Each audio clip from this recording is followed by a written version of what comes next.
Gigi dali okin ko tiyo kere walo be ki mo mano no ko tamo ni be ko koin amin ode achi kilo tero chia lego Francis ucheng be biro gamo kibora foyo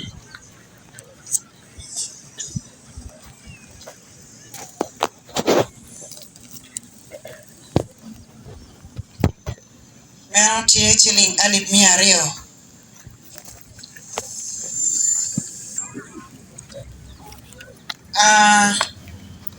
Ludir ni enini kumiyo chiling alip mia rio ni ukony ni tiano kijemi mugu maromo dwako giga kwan. Kawuno neno wati ka wobe kinyao mamunya madai nyimwa kanyi.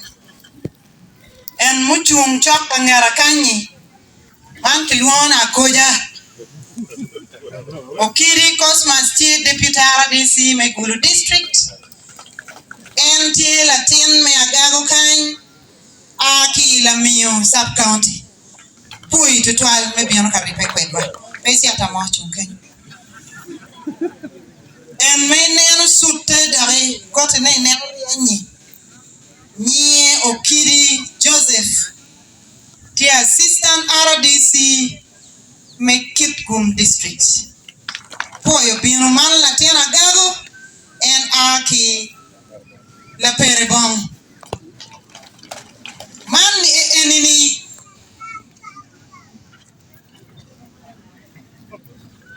enini Opio Wilbert MTA Assistant RCC Igulu City Kit mawuno ng'eyo kere Gulu City miero ng'at ma wiye notiyo chung' matek.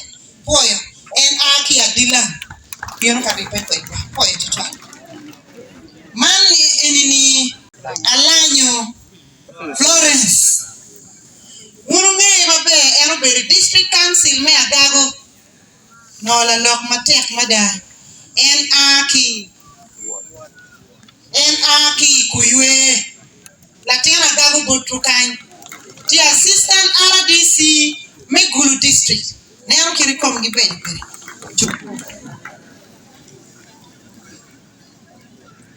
Man enini Waimegu ebi nyura kangwa pian ana kany. Wera no miara nyure me agiki kebe dong embene kany. Komanda dok bene wanga. Nye Owera John Postifaya NT Assistant RDC Iagago District kai. Poye tutwa. Aki gere Sub County. Wayo nyiglo achele kanta wego jone kai. Yena dwa poj bod mego minister. Mego minister kero Beatrice Akori ya dwa poj buri. Pian office kai tiyu kere mabe. Mene anoni konyo pajo mero be mada. Luakwa me Agago lutiano ni enini oweng giti office di enini pian mega koru tiyuki office mabe mene anoni kichimu gi office pala dirlo dong ting matera dida me puoyo mega kori ruot me polo metgum mukene pe kan joni makichimu gi lutiano ma aki Agago genti gi abor pati assistant RDC puoyo mego minister twa apuoyo Dora Mochero. En la wo maya kikome ugona chim. Tim ugona chim. Uwachi nian gin mauti mekan. Chatite kikore. Uwacha nian ma eni binu. Kawiru ruan Casimiro. Gini biru kachil. Gin kilatin wa min wa chere Daniel. Chutiru iri tamo manona. Mano endong ire ti ater tutwal. Wega dala wo maya ma ana waju ire twinyo tu mateka dida. Waju ni niano matin ni nomiere ni bet en ni kome ki kany. En to picholo kom liel. Pa Director General me iso. Matika time Kalaki District wego en niano matin pe ramo beru kwedwa. Ujol kigane. Contribution ma eno miyula wo maya ma ana kelo kichia. Amiyo bot committee uberu $2 million me konyo ata umede ki mo letas piara bit mananen wonu winyo ki wajo ni wanu poye ye tutwal between ma en pol kara ti kwere me konyo bitiana churi ana tiki lok ma chechek ma dalo tuwa lok ma pol don ki lok wanero litino wanero min opalato en ti dano mo kwano ti doctor. She's a midwife by profession.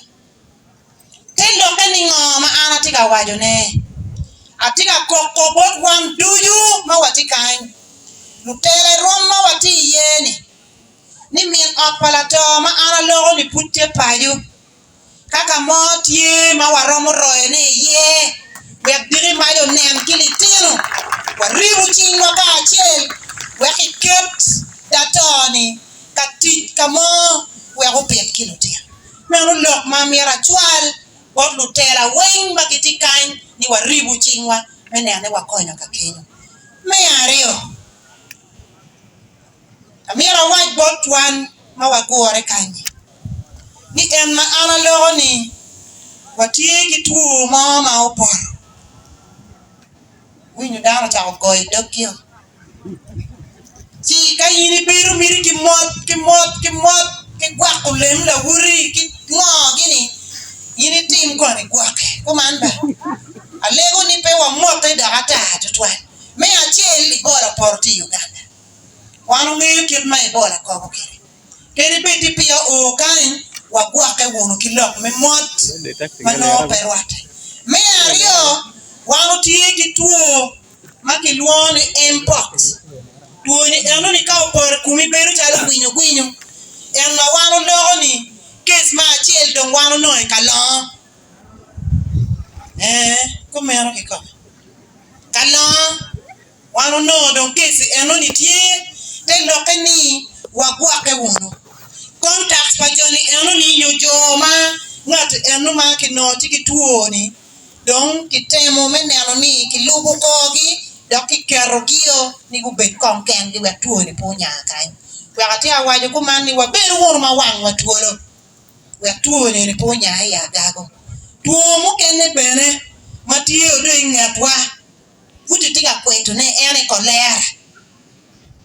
kolera tuo kolera bene don chok ti ngatwa chok kai moni kitia biako ni non taro en ti futi tiga ngiyo ne mabe ikana kumanda pia kimogo ya kitika ngiyo ne ikana te lokene wagwake wono yoduju lok melo ago chinke a ki choron i a ki kamoy ken luak chi male wagwake kun don kan ki lok me mote lok ka tiara ka tuwe ne era ye lok dio matika lagata lok pa dio matika lagata tiga balo je maduong check me town council tie check me sub counties ma papa benetie alego ni dano gwak le imwaga mo karwano no le mo awaki patokan ucherwai la butuong brigade commander gi gwak diang enoni niyo kakikere prison kan kine macho chok ene dong ruere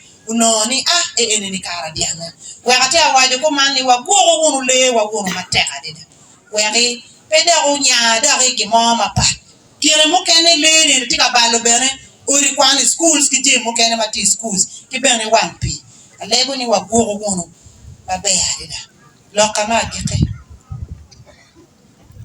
and politics o ana ne ano lokon kuy kuman ko